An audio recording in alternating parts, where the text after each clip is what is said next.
আমরা তাদেরকে আলটিমেটাম দিয়ে এসেছিলাম 9টা পর্যন্ত, যে যেখানে যেখানে যোগাযোগ করা দরকার সেখানে যোগাযোগ করেন, কালকে যেন সাক্ষী হয়।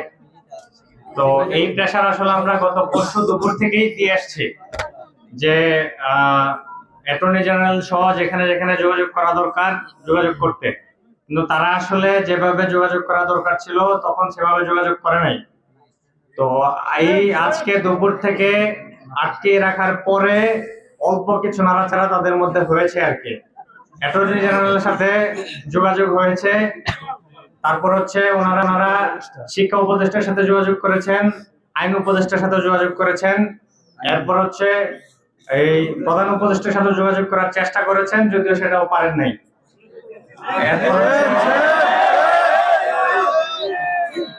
এরপর হচ্ছে ওনারা আজকে যে আইনজীবী দিয়ে চেষ্টা করেছেন সেটাতে ব্যর্থ হয়েছেন।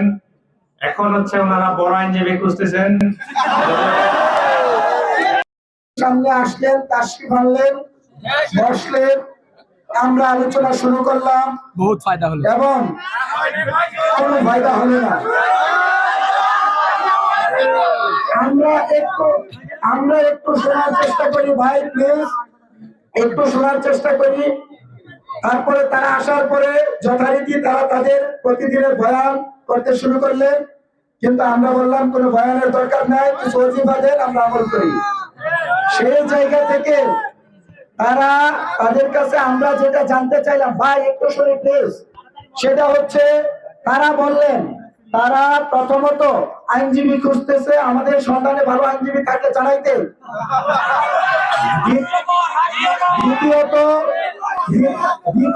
দ্বিতীয়ত হচ্ছে খেয়াল করুন, আমাদেরকে বলছে যে তোমাদের পরামর্শ আমাদের অবলম্বন, তোমরা বলে গিয়েছিলাম শিক্ষা মন্ত্রণালয়ে যোগাযোগ করতে, আমরা করেছি এবং সেইখান থেকে বলেছে স্টে ভাঙলে শুধু 21 তারিখের মধ্যে না, আরো 2-3 দিন সময় হয়তো বাড়ানো যাবে, এর মধ্যে কোন একটা টাইমে নির্বাচন করা যাবে।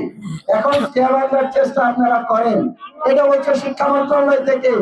তারপরে ওনারা প্রধান উপদেষ্টার দপ্তরে পিএস ওনাদের সাথে যোগাযোগ করার চেষ্টা করছে, এখনো রেসপন্স করে নাই। এবং ওনারা আইন উপদেষ্টার সাথে যোগাযোগ করার চেষ্টা করেছে। ওনারা একই ভাবে এটাও বলছেন যে শিশির মনিরের সাথে, ব্যারিস্টার শিশির মনিরের সাথে যোগাযোগ করার চেষ্টা করেছে। আমরা বলেছি যে বিশ্ববিদ্যালয়ের মতো একটা এত বড় প্রতিষ্ঠান ব্যারিস্টার শিশির মনিরকে রিচ করতে পারে না, অথচ আমরা আমাদের জায়গা থেকে ওনাকে এত সহজলভ্য এবং আন্তরিকতার সাথে পাই। আমাদের যে ইমোশন, আমরা সাক্ষীর জন্য কতটুকু ডেডিকেটেড তারা সেটা এখনো বুঝে নাই, এবং ভীতির প্রবৃত্তির যারা হইতে শুরু করা যাবতীয় প্রশাসনের মধ্যে সেই সিরিয়াসনেস আমরা দেখি নাই। সেই সিরিয়াসনেস আনার জন্য আজকে যদি সারা রাত থাকতে হয়, আমরা থাকতে পারবো না।